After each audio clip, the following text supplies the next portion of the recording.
The Galactic Council chamber erupted in chaos as Ambassador Melissa Chen walked through the crystalline doors, her boots echoing against the translucent floor with deliberate precision. Behind her, Captain Liam O'Connor stood at attention, his military uniform a stark contrast to the flowing robes and bioluminescent suits of the alien delegates surrounding them. Humanity has violated the non-expansion decree for the 47th time, hissed the Vrexian representative, his scales rippling with indignation. Your species was warned. You were ordered to cease colonization beyond your home system. Melissa's expression remained neutral, though her dark eyes gleamed with something the Council had learned to recognize over the past decade. Defiance wrapped in diplomatic courtesy. The Council's orders were noted and filed appropriately, she said, her voice carrying across the vast chamber without amplification. Noted and ignored, shrieked the insectoid Chithar delegate, mandibles clicking furiously. You spread like a plague across virgin worlds. You terraform without permission. You build without authorization. You exist without humility. Liam shifted slightly, his hand unconsciously moving toward where his sidearm would have been if weapons were permitted in the council chambers. Melissa caught the movement from the corner of her eye and gave the slightest shake of her head. Not yet. The Council had first contacted humanity 67 years ago, when Earth's primitive radio signals had finally caught their attention. They had arrived with rules, regulations, and the certainty that came from 10,000 years of galactic governance. Humanity was expected to take its place as a junior member, grateful, obedient, and above all compliant. Humanity had other ideas. The Council. Melissa began, stepping forward to the speaker's platform that hovered at the chamber's center. Established its non-expansion decree 3,000 years before humans discovered fire. It was designed to prevent powerful species from dominating the galaxy. She paused, letting her words sink in. We were told we couldn't leave our system, that Earth was enough, that we should be content with our single dying world. Your world was not dying, interjected the ethereal luminary observer. Our analysis showed, your analysis, Liam cut in, his voice sharp as steel, was conducted from orbit. You never breathed our air, never felt the overcrowding, never watched families struggle for resources on a planet we'd pushed to its limits.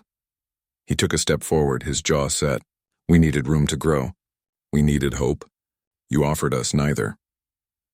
The Council had given humanity many things over the decades, technology, medicine, cultural exchanges, but never permission, never autonomy.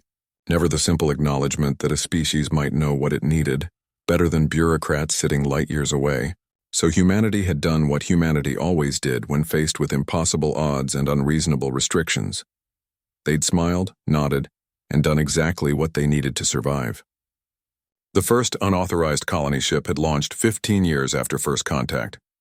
The Council had discovered it 3 years later and issued a stern warning.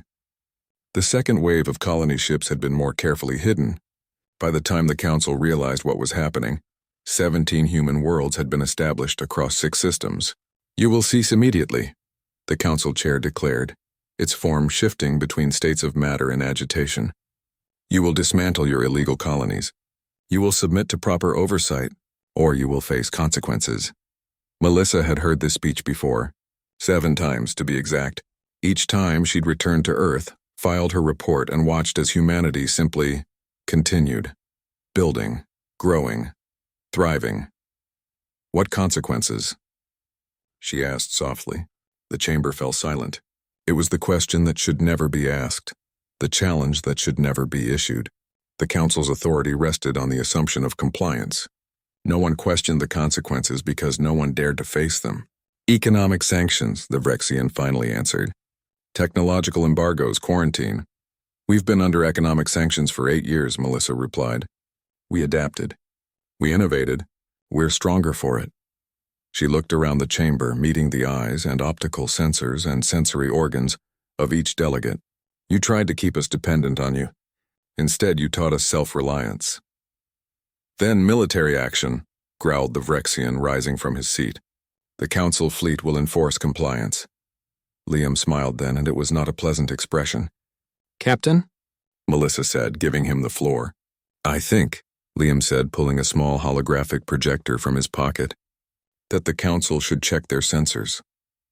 The device activated, and the chamber's ceiling transformed into a real-time view of the space surrounding the Council's home station. Where there had been empty void now blazed with light. Thousands upon thousands of ships, human vessels of every class and configuration, arranged in perfect formation around the station. They had arrived silently, their stealth technology a product of human ingenuity born from necessity. They had positioned themselves with precision, their weapons locked but not charged, their intent clear but not hostile. The sky, if space could be called such, had fallen silent beneath their fleet. "We didn't come here to threaten you," Melissa said into the stunned quiet. "We came to deliver a message." She stood tall, representing not just Earth but 34 thriving worlds, billions of humans who had refused to accept limitations imposed by others. Humanity appreciates the Council's historical role in galactic peace. We respect the wisdom of elder species, but we will not be caged. "This is an act of war," someone shouted. "No," Liam corrected, his voice carrying military authority. "This is a demonstration of capability. War would look very different, and I promise you, none of us want that." Melissa continued. "We're proposing a new relationship. Humanity will maintain its colonies. We will expand responsibly.